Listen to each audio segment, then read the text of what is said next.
민수기 22장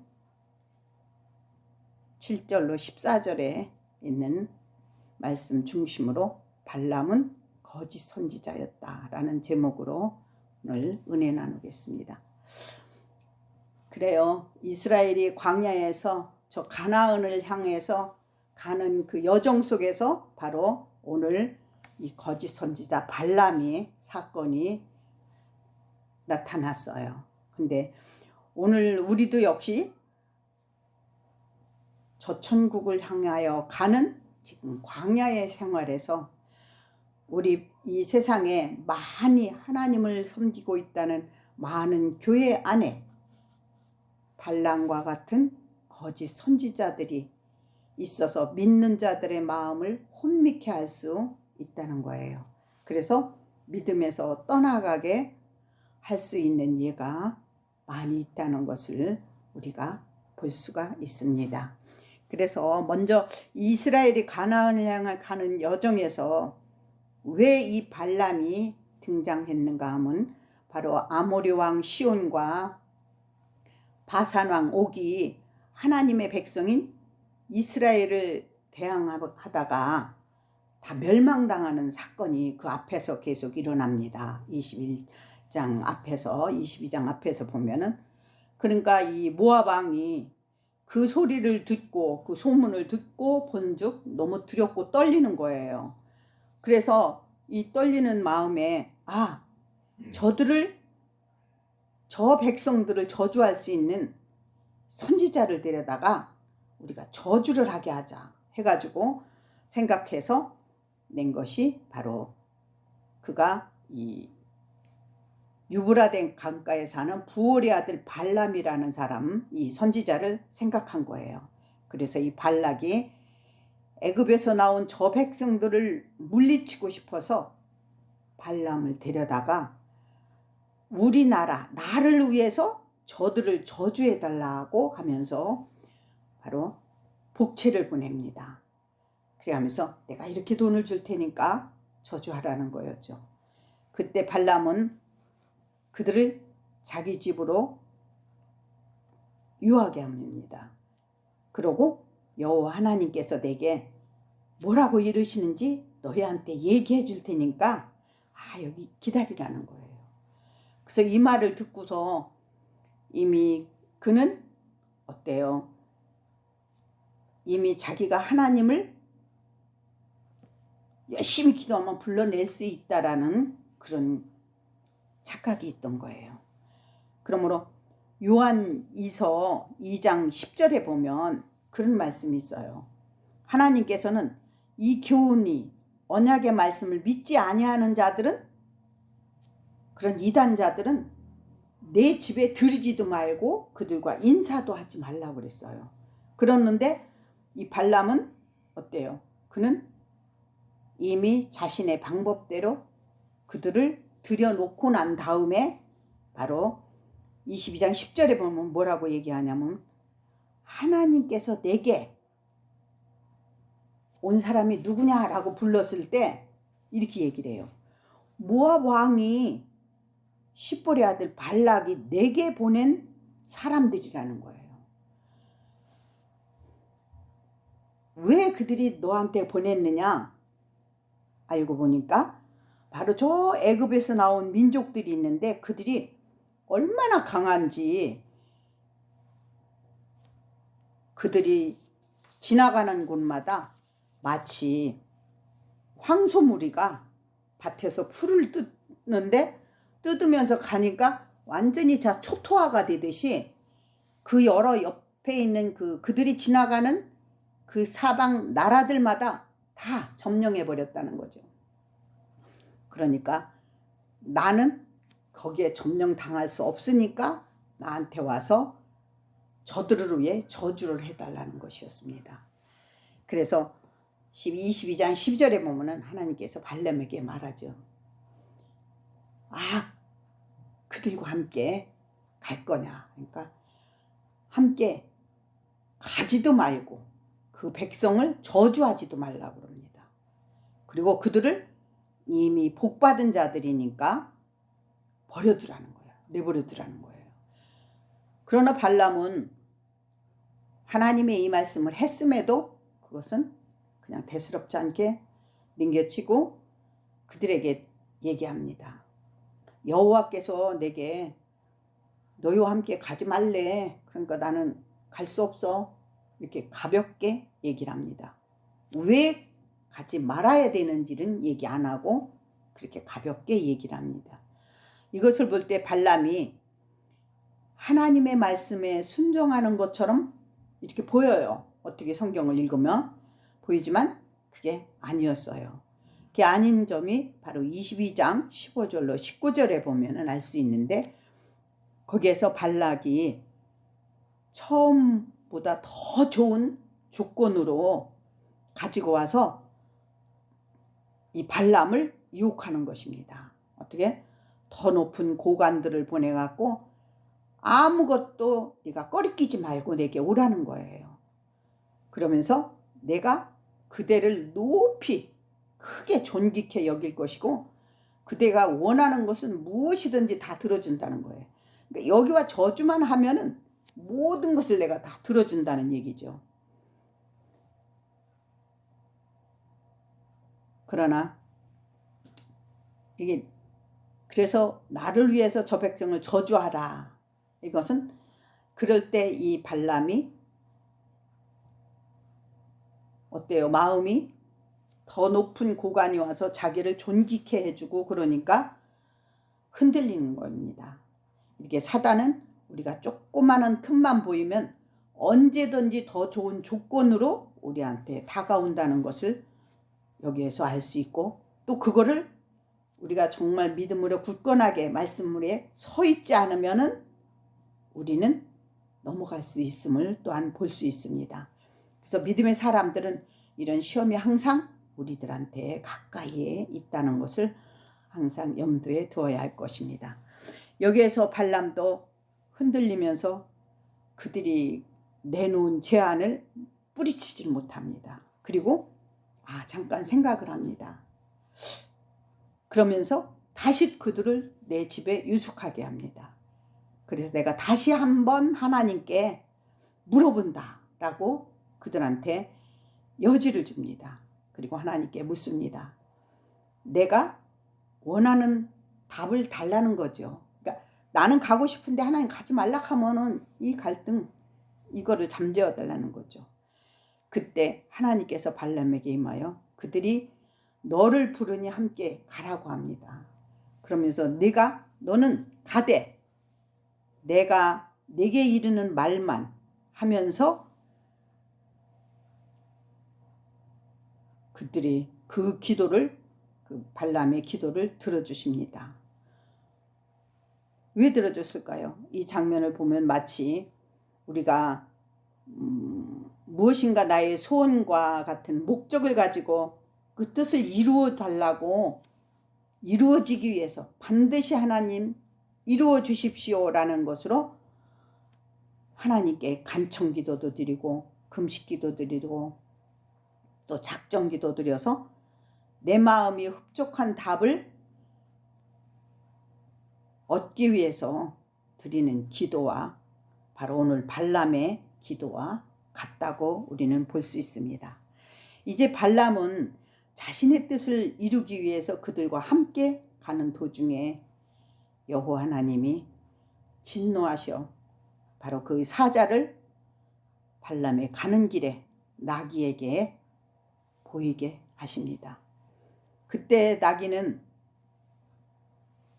하나님의 천사가 칼을 들고 앞에 서 있는 것을 보고 자꾸 피하는 거예요. 피하면서 이 짝으로 섰으면 이 밭에 있으면 또 길로 막 피하다 보니까 그가 나중에는 좁은 골목에서 이 짝 담과 저 짝 담 사이에서 발람의 발을 다치게 돼요. 그러니까 이 발람이 화가 나서 막 나귀를 때립니다. 그러면서 너는 왜 여기 좁은 데로 자꾸 가느냐는 거였죠. 왜냐? 발람의 눈에는 지금 하나님의 천사가 칼을 들고 서 있는 것이 안 보이기 때문에 나귀를 막 채찍을 하면서 정말 너가 이렇게 말을 안 듣는가? 라고 얘기하며 내가 지금 당장 칼이 있으면 너를 베어서 죽였을 것이다 라고 얘기합니다. 그 말을 한 다음에 하나님께서 나귀의 입을 열게 합니다. 그러니까 이 나귀가 말을 하는 거예요. 내가 연태 평생 당신의 말을 듣고 순종했는데 내가 언제 당신의 뜻을 어긴 일이 있느냐? 왜 나를 이거를 치느냐? 라고 얘기를 할 때 그때 바로 하나님께서 발람의 눈을 밝히 열어 보이게 하심으로 천사를 보게 합니다. 그리고 그 천사를 본 발람은 엎드려 회개합니다. 아와 당신이 기뻐하지 않으면 돌아가지 않을게요. 걸로 가지 않을게요. 하고 얘기해요. 그러나 하나님은 그를 가도록 허락하십니다. 그것은 하나님의 목적이 있었기 때문이죠. 그 목적이 무엇인가 하면은 바로 22장 35절에 보면 이런 말이 나와요. 하나님의 사자가 발람에게 이르되 그 사람들과 함께 가서 내가 내게 이르는 말만 하면서 그들과 함께 가라는 거예요. 그러니까 하나님의 전하시는 말만 전하라는 거죠. 다른 말은 하지 말라는 거예요. 그것은 하나님이 하나님 되심을 만방에 드러나기 위해서였어요. 그러나 지금 발람은 그 물질과 명예욕 때문에 하나님의 뜻인 말씀이 안 들리는 것입니다. 왜냐하면 그 마음은 이미 빼앗겼기 때문에 22장 17절에서 뭐라고 그랬어요?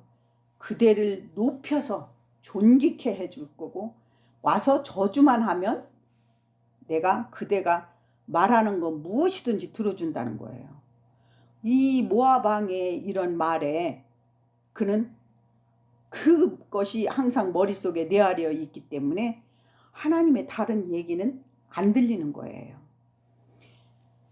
자, 정말 백지수표와 같은 제안이었죠. 정말 거절할 수 없는 이 발람은 발락에게 말하죠. 좋다고 내가 여기까지 오기는 했지만 이제 무엇을 말할 능력은 내게 없다. 그러나 하나님이 내 입에 말씀을 전하라고 하는 말만 내가 전해줄 것이다 하면서 이렇게 이 말을 볼 때는 얘가 이 발람이 하나님 말씀에 순종하는 것처럼 우리가 보일 수 있어요. 하지만 아님이 바로 드러나죠. 그리고 발람이 발락에게 말합니다. 민수기 22장 바로 23장 1절에 보면은 그런 말을 해요. 나를 위하여 여기에 제단을 쌓고 수송아지와 수양 7마리를 준비하면서 당신은 번제물 곁에 서서 혹시 여호와 하나님께서 나를 만나실지 모르니 그때에 그가 하는 말을 내가 당신에게 들려준다. 이렇게 얘기하며요. 그러면서 바로 이 전하는 말을 들으라는 거예요. 근데 민수기 22장 7절로 8절에 보니까 하나님은 꾸짖지 않는 이스라엘을 내가 어떻게 저주할 것이며 내가 어찌 내가 그들을 꾸짖겠는가 하면서 내가 바위에서 그들을 보니까 이 백성은 야곱의 티끌과도 같이 많아. 그들은 누가 능히 셀 수도 없고 대항할 수도 없다는 것이에요.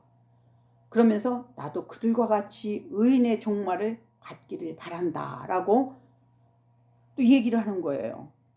그러니까 저들을 저주하라고 그랬는데 오히려 저들에게 축복을 받은 백성임을 얘기하는 거예요. 그러자 발락이 화가 나갖고 아니 저주하라고 데려다 놨는데 저주는 안 하고 축복만 하느냐고 막 화를 내는 거예요. 그때 발람이 말해요. 여호와 하나님이 내 입에 주신 말씀을 내가 전하지 않을 수가 있는가라고 말합니다. 그러니까 이 발락의 생각에 이거를 안 되겠다. 여기서는 이제는 다시 발락이 이 높은 산에 데리고 와서 이스라엘 진영을 보니까 그들의 수가 저렇게 많고 그들이 엄청난 것을 보니까 이니가 기가 눌려서 이렇게 제대로 저주를 못하는가 싶어가지고 이번에는 그 발람을 데리고 어디로 가냐면 조금만 보이는 끝부분으로 데리고 갑니다. 그래서 거기에서 다시 제단을 쌓고 발람에게 저주하라고 얘기를 합니다. 근데 22장 18절로 23절까지 보니까 이때에도 또 발람이 말합니다. 십볼의 아들아 발락이여 자세히 들으라 하면서 하나님은 사람이 아니시니 거짓말을 하지 않으시고 인생이 아니니 후회가 없으시도다 하면서 그가 주신 복을 내가 돌이키지도 못한다면서 그 하나님은 야곱의 허물도 보지 아니하시며 이스라엘의 반역도 보지 아니하시니 그 하나님이 그들과 함께 계심으로 그 힘이 들소와도 같아 그들을 해할 점술도 없고 이스라엘을 해할 복술도 없다라는 것입니다. 이때 발락이 또다시 그 말을 듣고 나서 화가 나서 이제는 저들을 저주하지도 축복하지도 말라는 거예요. 그러면서 발람에게 얘기하는 거예요. 그때 발람이 여호와께서 말씀하신 것을 내가 그대로 하지 않을 수가 없다라고 또다시 그 말만 되풀이합니다. 두 번째까지 축복을 했는데 이제는 세 번째는 좀 달라질 것이다 라고 생각해요. 그래갖고 이 발락이 발람을 또 다른 곳으로 끌고 갑니다. 그래서 거기에서 역시 또다시 제단을 쌓게 만들어요. 그런데 여기에서 발람이 또 발락에게 뭐라고 하느냐면은 하나님을 위해서가 아닌 자기 자신을 나를 위해서 여기다 제단을 또 쌓라는 거예요. 그리고 여기에서 숫송아지를 드리자는 거예요. 그러면은 혹시 하나님께서 그동안 내가 두 번을 계속 축복을 했으니까 이번은 아유 그래도 잘했어 하고 다른 응답을 주실 것이다 라고 그를 안심을 시키면서 얘기를 합니다. 그래서 이번에는 나를 선하다 여기심으로 응답을 주시지 않겠느냐라고 이렇게 얘기를 해요. 우리 그때 하나님께서 바로 발람에게 나타나십니다. 24장 2절로 7절을 한번 봐요. 24장 7절 2절로 7절까지 우리가 보겠습니다. 여기에 보니까 눈을 들어 이스라엘이 그 지파대로 천막 친 것을 보는데 그때 하나님의 영이 그 위에 임하신지라. 그가 예언을 전하 말하되 부올의 아들 발람이 말하여며 눈을 감았던 자가 말하며 하나님의 말씀을 듣던 자가 전능한 자 환상을 보는 자 엎드려 눈을 뜬 자가 말하기를 야곱이여 내 장막이 이스라엘이여 내 거처들이 어찌 그리 아름다운고 그 벌어진 골짜기 같고 강가의 동산 같으며 여호와께서 심으신 침향목을 같고 물가 백향목 같다. 그 물통에는 물이 넘치겠고 그 씨는 많은 물가에 있으니로다. 그의 왕이 아각보다 높으니 그의 나라가 흥왕하리로다. 아멘. 여기에서 보니까 눈을 감았던 자가 말했다는 것은 그간에 하나님의 성령의 역사가 있었어도 음성을 들을 수 있었음에도 그는 눈이 감긴 자라는 거예요. 발람은 하나님의 역사하심을 전했지만 물질과 명예에 눈과 귀가 가리워져서 하나님의 언약인 이 약속의 말씀을 깨닫지 못했다는 것을 우리가 알 수 있습니다. 그러므로 제 아무리 능력이 나타난다 해도 하나님이 열어주지 않으면 십자가의 복음의 말씀 또한 알 수가 없다는 것을 우리가 알 수 있습니다. 우리가 또한 그래서 그러한 자들을 왜 가까이 해서는 안 되는지 유다서 1장 11절에서 이렇게 말하고 있습니다. 이 발람의 결과와 그들 이 하나님의 복음을 받아들이지 않은 자들의 결말을 얘기하고 있어요. 화이슬신저, 이 사람들은 가인의 길을 따라 행했으며 발람은 그 삭스를 위해서 어그러진 길로 몰려갔다는 거예요. 또한 고라의 반역은 패역을 따라서 갔으므로 멸망당했다는 거예요. 그러니까 가인도 역시 어때요?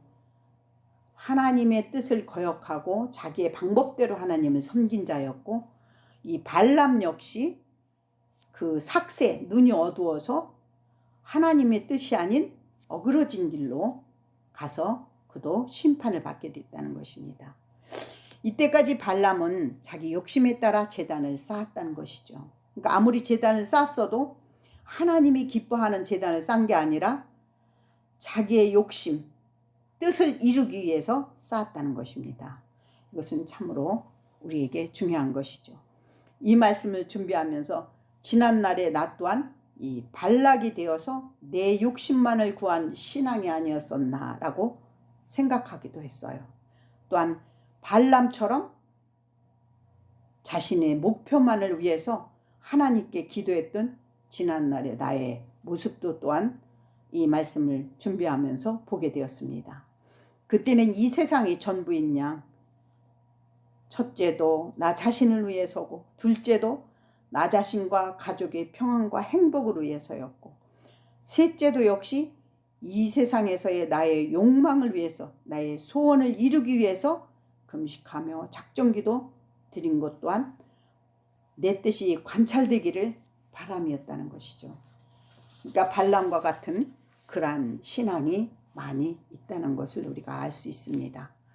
지금에 와서 생각하니 그 모든 것이 하나님의 언약의 말씀을 몰랐기 때문에 그 뜻을 만을 주장했던 것입니다. 자기의 뜻이죠. 이제는 그 언약에 따라서 살아가니까 우리는 너무 감사하고 하나님께 영광을 드릴 수 있는 그 믿음으로 바꿔지게 되었던 것입니다.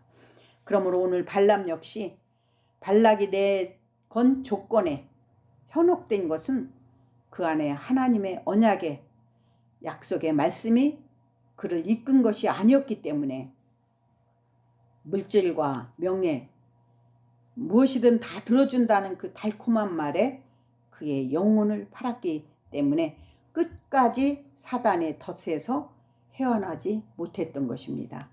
우리 또한 하나님을 섬기는 데 있어서 사단은 항상 우리 가까이에서 어떤 방법으로든 유혹한다는 것을 잊지 말아야 할 것입니다. 그 유혹에서 벗어나는 길은 날마다 하나님의 언약의 말씀이 나의 삶 전체에서 주님이 나를 이끌고 가고 계심을 느끼는 것입니다. 그런 나와 여러분이 되기를 축원합니다. 아멘.